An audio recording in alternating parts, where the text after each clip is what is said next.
কবিতা পাঠের সময় এখন। গতকাল থেকে আমরা পত্রিকা থেকে কবিতা পাঠ এই পর্বে কবিতার পাঠে রয়েছি। স্বপ্নের করিডোরে বিশ্ব কবিতা দিবস। স্বপ্নের করিডোরে বিশ্ব কবিতা দিবস। স্বপ্নের করিডোর পত্রিকাটির সম্পাদক জয়ন্ত দত্ত। কালকে এই প্রসঙ্গে বিস্তৃত পরিচয় পর্বাদি সেরেছি এবং প্রথম 8 জন কবির কবিতা পড়েছি। আজকে তারপর থেকে কয়েকজন কবির কবিতা পড়ব। দেখা যাক 8 জন কবির কবিতা পড়েই ক্ষান্ত হতে হয় নাকি আরও 2-4 জনের বেশি কবিতা পড়ে উঠতে পারি। প্রথম কবির নাম অমিত সরকার, ইতিহাস বই। তোমার সঙ্গে আমার কোনো যুদ্ধ-টুদ্ধর গল্প ছিল না, গোলা বারুদ, রক্তপাত কিংবা বিদ্রোহের টুকরো টাকরাও নয়। তবুও আজকে হঠাৎ করে দীপক রাগে টেনে তুললে তীব্র ঝালা, আর তার লয়কারীর সঙ্গে তাল মেলাতে না মেলাতেই সারাটা মেঘলা দুপুর জুড়ে ইমন কল্যাণে বৃষ্টিপাত। আমরা দুজনেই আজকাল ঝগড়া করতে করতে টেনে আনছি চাঁদের জ্বর আর সাঁকোর ওপর কুয়াশাদের। ঠান্ডা বরফ বিছানা পাগল হয়ে খুঁজছে গুহা মানবীর শীতকার আর অগ্নুৎপাত। বিষাদলতার ফুল একা ফুটে রয়েছে আর বৃষ্টিতে ভিজতে ভিজতে ধুয়ে যাচ্ছে সমস্ত সীমান্ত লাইন। আমাদের যুগ্ম কবিতাগুলো কবেই লেখা হয়ে গেছে ঋগ্বেদে আর ইলিয়াডে, সোফোক্লিসে আর অ্যারিস্টোফেনেসে, আলতামিরায় আর ভীমবেটকার গুহাচিত্রে। আজ তোমার আঙুলের ছাপে আঙুল রেখে মনে পড়ছে আমাদের সেই সব চিরকালীন যুদ্ধের ইতিহাস বই। অমিত সরকারের অতীব উত্তম এই কবিতার অনুভূতি সঙ্গে নিয়ে আমরা আসব পত্রিকায় মুদ্রিত পরবর্তী কবিতাটিতে। কবির নাম অমরেশ বিশ্বাস, 100 আকাশ বৃষ্টি চাই। যে শহরে বাস করি তার কয়লার বুকের মাঝে পাহাড় জমে ময়লার, সাফ করতে 100 আকাশ বৃষ্টি চাই। যে শহরে বাস করি তার কয়লার বুকের মাঝে পাহাড় জমে ময়লার, সাফ করতে 100 আকাশ বৃষ্টি চাই। কৃষ্ণচূড়া ফুল ফুটেছে ফাগুনে, এই আষাঢ়ও জ্বলছে তার আগুনে, মস্ত মিছিল চলছে তবু পা গুনে, এগিয়ে চলো সামনের দিন জোর লড়াই। বেয়াক্কেলে খরার নীতি আগ্রাসী, আকাশ ভাঙা বৃষ্টি নামুক বানভাসী, এক হয়ে যাক মুটে মজুর ভাগচাষী, বদলে যাবে চেনা শহর দুনিয়াটাই, এক্ষুনি তাই 100 আকাশ বৃষ্টি চাই। তাই হোক, 100 আকাশ বৃষ্টি হোক এবং দুনিয়া বদল হয়ে যাক, সাফসুরত হয়ে যাক, সুন্দর হয়ে যাক। পরবর্তী কবির নাম অরুণ কুমার চট্টোপাধ্যায়, রান্নাঘরের গল্প।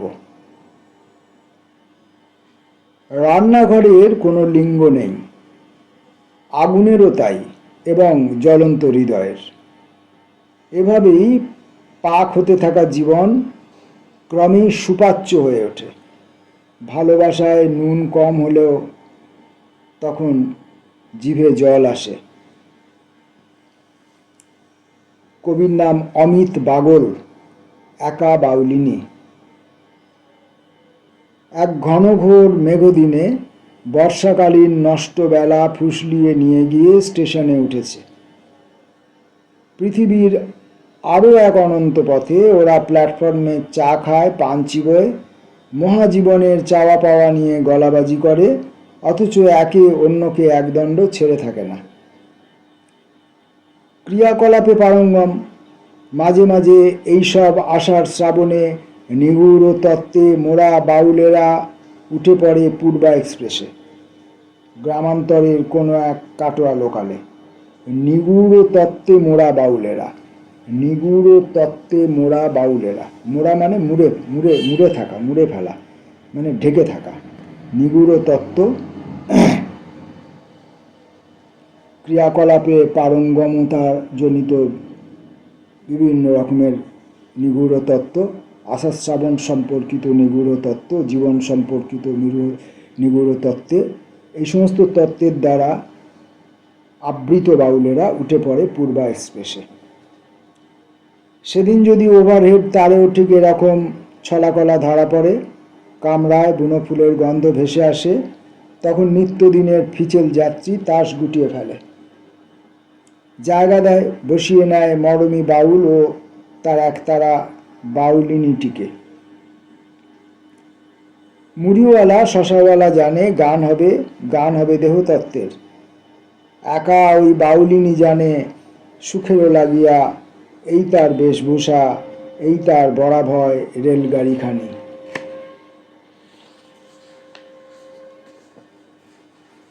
পরের কবির নাম কুমারেশ তেওয়ারি। পতন, কুমারেশ তেওয়ারির পতন। জল পতনেরও একটা মাধুর্য আছে। যখন তো নেমে আসে বৃষ্টি ফোঁটা হয়ে, একসময় কিশোরী মেয়েরা এই ভার্চুয়াল সময়েও গোপন কুলুঙ্গি থেকে বের করে তাদের নূপুর, রায় না হলেও চন্দ্রাবলী ঘোর হয়ে নৃত্য করে অনাবিল পিছল উঠোনে। তাদের মায়েরা পুজো ঘর থেকে উঠে এসে দেখে মেয়েদের নাচের মুদ্রায় কত বৃন্দাবন গাঁথা হয়ে আছে। অথবা ঝর্ণা পতনের কথা ভাবো, মানুষের দৃষ্টি করবে বলেই অবিরাম নগ্ন থেকে নগ্নতর এই পতন পবিত্র বড়, প্রকৃতি গ্রন্থিত। এমন পতনের কাছে ঈশ্বরও পেতে দেয় তার হাত, যেন এক সম্মোহিত অনন্ত কাঙাল। স্নানঘরে জলের পতন নিয়ে কত কবি লিখেছে কবিতা। মেঝেময় পড়ে থাকা মেয়ের স্নানের জল থেকে স্নেহটুকু গোপনে কুড়িয়ে রাখে সুজাতার পিতা। পরের কবির নাম কৃষ্ণদেব। কোথায় ঈশ্বর? মানুষের এত দুঃখ, জরা, ব্যাধি, শোক দূর করে দেবে শান্তি কোন সে ঈশ্বর?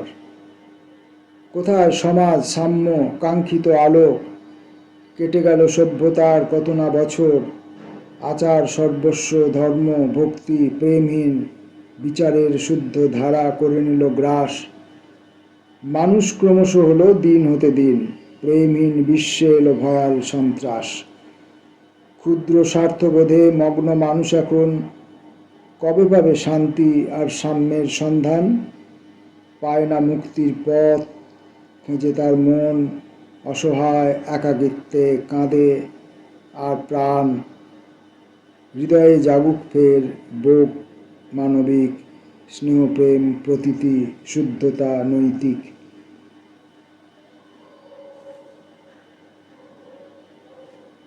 কেষ্ট চট্টোপাধ্যায়ের কবিতা। তুমি কি পেরেছ দিতে? তুমি কি পেরেছ দিতে? তুমি কি পেরেছ দিতে? যদিও এখানে যা লেখা আছে তা অনুযায়ী তুমি কি পেরেছ দিতে?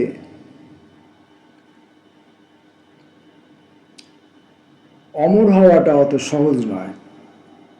মানুষের জন্য কি করেছো এতদিন? কিছু না করেই থেকে যাবে জীবনে অক্ষয়। তুমি তো সর্বদা ছোট্ট এক গণ্ডির ভিতরে থাকো, ভেবে যাচ্ছ তাকে নিয়ে আকাশ কুসুম, অথচ গড়নি কোনো দিন জীবনের একটাও সাঁকো। যারা গড়ে তাদের ভিতরে থাকে মনুষ্য আচার।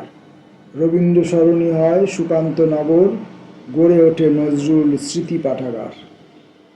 আজও এই জনপদে সুখে দুঃখে স্মরণীয় তাঁরা। তুমি কি পেরেছ দিতে শব্দব্রহ্মে কিছুটা সাহারা? কিছুই পারোনি তুমি, শুধুই করেছ শব্দ নিয়ে বাবু বাবু খেলা। দেখেছ কি দুঃখে ভরা অন্ধকার ভূমি? কেষ্টদা বোধহয় আমাকে নিয়ে এইসব কথাগুলি লিখেছেন মনে হয়। পরের কবির নাম কৃষাণু বসু, কবিতার নাম ভাবনা। এই যে আপনি ভাবছেন, আপনি একমাত্র ঠিক ভাবছেন, বাকিরা সবাই ভুলভাল। এই ভাবনা আপনাকে বড়জোর সাময়িক আত্মশ্লাঘায় এনে দেবে, তার বেশি কিছু নয়। এই যে আপনি ভাবছেন আপনার মতো কঠিন সমুদ্র অভিযান অথবা ভয়ের পর্বত শৃঙ্গ পেরিয়ে যাওয়ার অভিজ্ঞতা অন্য কারো নেই, এটিও একটি, তার বেশি কিছু নয়। এই কৃষাণু বসু, কবি কৃষাণু বসুকে আমি তাকে চিনি না, তার সঙ্গে আমার ব্যক্তিগত সম্পর্ক এবং বহু বহু দূর থেকে কোনো রকম সম্পর্ক, আলাপ পরিচয়, এমনকি সম্ভবত আমার মনে হয় কৃষাণু বসুর কবিতা আগে আমি কোনো দিন পড়িনি। তবে কৃষাণু বসু এই লাইন কটিতে যে কথাগুলি লিখেছেন, মনে হচ্ছে সেই কথাগুলোও তিনি আমাকে উদ্দেশ্য করেই লিখেছেন।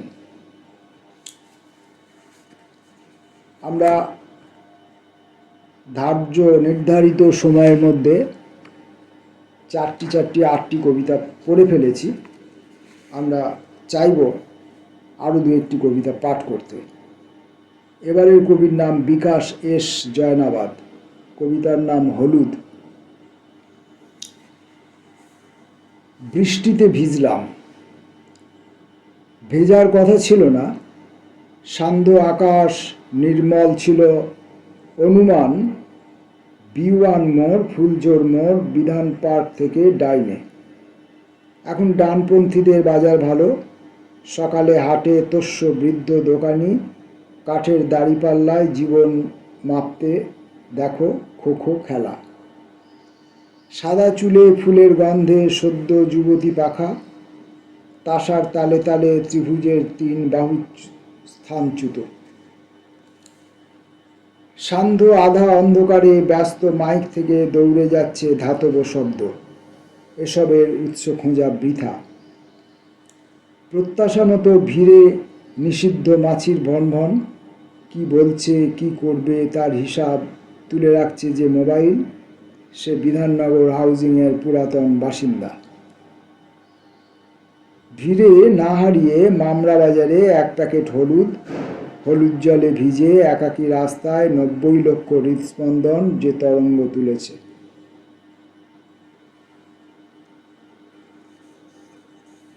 বিকাশ এস জয়নাবাদের কবিতাটি পড়লাম। পরের কবির নাম বিমান মাঝি, মন্দোদরী।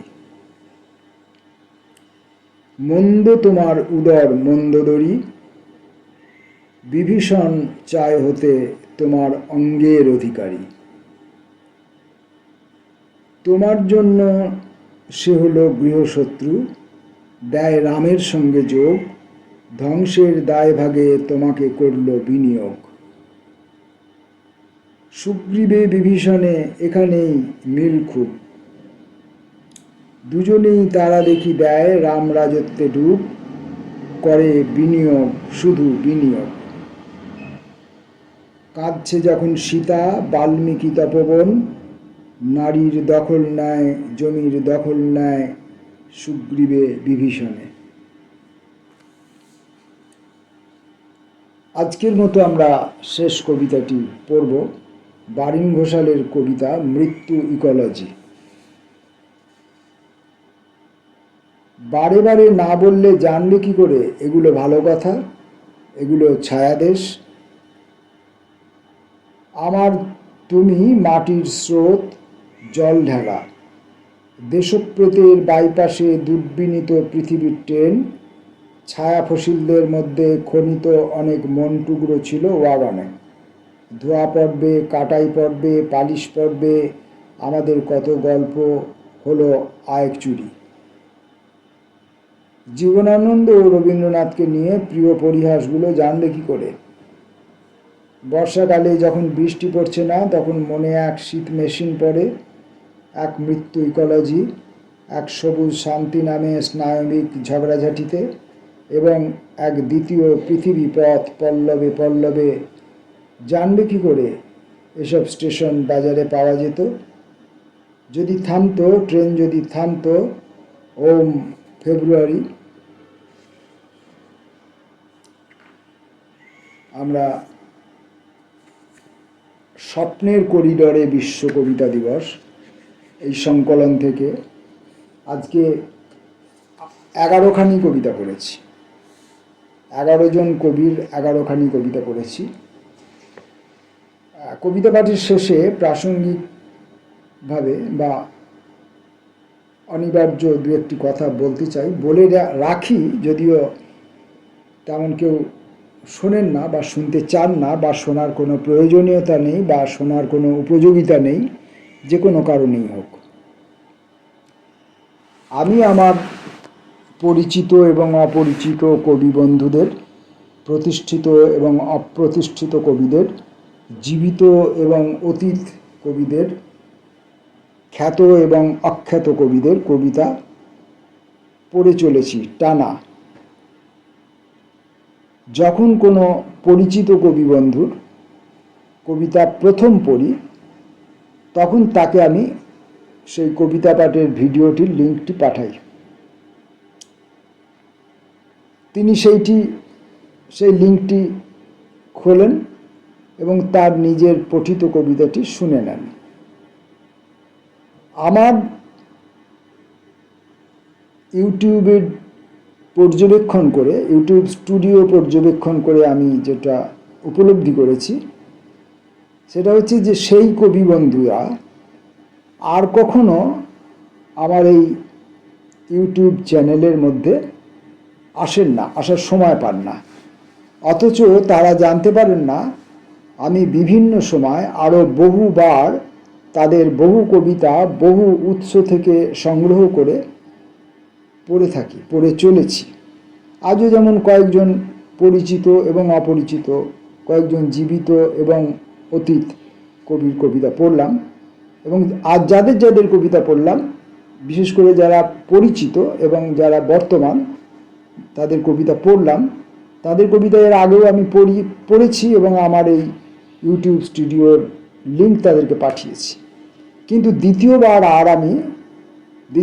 তৃতীয়বার, চতুর্থবার, পঞ্চমবার, যতবারই আর আমি তাদের কবিতা পড়ি না কেন, আর আমি তাদের কখনো লিঙ্ক পাঠাবো না। কারণ শুধুমাত্র নিজের কবিতাটি আমি শুনব, আমার নিজের কবিতা আছে জানতে পারলে তবে আমি সেই চ্যানেলে যাব, নচেত যাব না। এই ধরনের যদি কারো মানসিকতা থাকে, আছেই তো, ইউটিউব পর্যবেক্ষণ করলে, ইউটিউব স্টুডিও পর্যবেক্ষণ করলে আমি সেটা দেখতে পাচ্ছি। তো এই ধরনের মানসিকতা থাকলে তাদেরকে আর আমার দ্বিতীয়বার তৃতীয়বার জানানোর কোনো প্রয়োজনীয়তা আমি অনুভব করি না, তাই আমি জানাই না।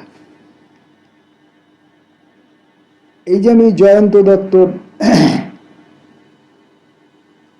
এই যে কবিতার সংকলন থেকে বিভিন্ন বন্ধুদের কবিতা পড়ছি, এটি কিন্তু আমি আর অন্য কোনো বন্ধু বান্ধবদের জানাচ্ছি না।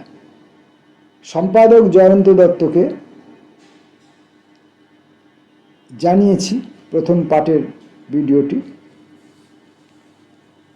হয়তোবা যেহেতু এখানে আরও অনেক অসংখ্য কবির কবিতা আছে, হয়তো আরও একবার আমি তাকে জানাবো, কিন্তু ব্যাস, আর আমি জানাবো না। বাকি দায়িত্বটা কিন্তু কবির এবং কবিতার শ্রোতার, কবিতার পাঠকের, যিনি কবিতা ভালোবাসেন, তিনি যে ভালোবাসেন তা প্রমাণ করার দায় বা দায়িত্ব তাঁর, আমার নয়। আমার কবিতাকে আমি ভালোবাসি, এই দায় দায়িত্ব যেমন আমার, আর সেই দায় দায়িত্ব থেকে আমি কবিতাগুলি দিনের পর দিন পড়ে চলেছি কোনো কিছুর বিনিময়ের স্বার্থ ছাড়াই, কোনো কিছু বিনিময় ছাড়াই, কোনো কিছু লেনদেন ছাড়াই আমি পড়ে চলেছি।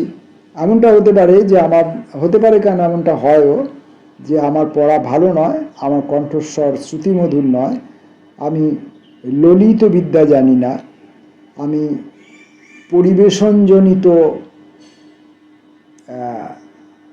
কায়দা কানুন, শিল্পকলা আয়ত্ত করিনি বা করার ইচ্ছায় নেই বা করায় বিশ্বাসী নই। সেই কারণে তারা তাদের নিজেদের কবিতাগুলো আমার কণ্ঠে শুনতে পছন্দ করছেন না। এটা হতেই পারে। নমস্কার।